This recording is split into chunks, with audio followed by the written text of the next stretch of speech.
E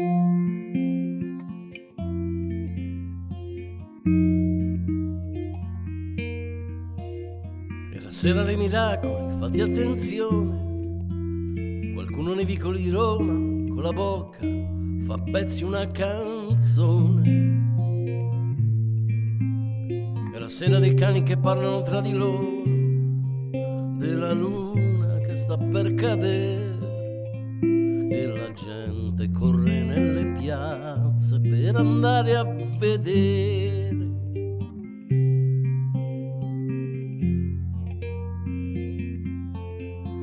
Questa sera così dolce che si potrebbe bere, a passare in 100.000 in uno stadio, una sera così strana e profonda che lo dice anche la radio, anzi la manda in onda, tanto nera da sporcare le lenzuola. È l'ora dei miracoli che si confonde, mi sembra di sentire il rumore di una nave sulle onde del mare.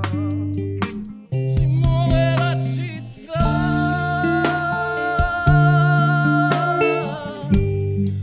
con le piazze e giardini e la gente nei bar, galleggia e se ne va,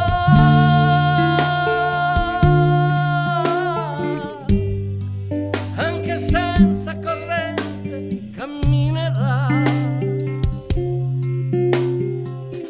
Ma questa sera vola,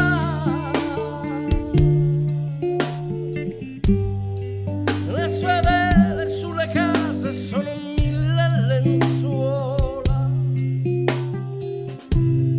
Ci sono anche i delinquenti, non bisogna aver paura ma stare un poco attenti. A due gli innamorati sciolgono le vele come i pirati,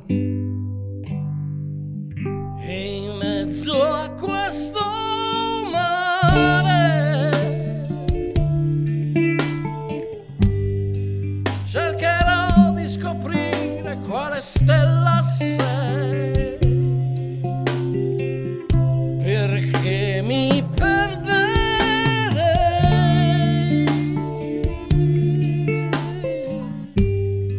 se dovessi capire che stanotte non ci sei.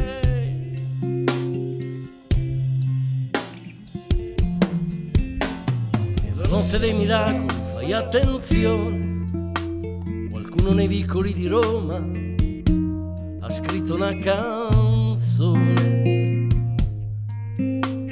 Lontano una luce diventa sempre più grande nella notte che sta per finire, e la nave che fa ritorno per portarci a dormire.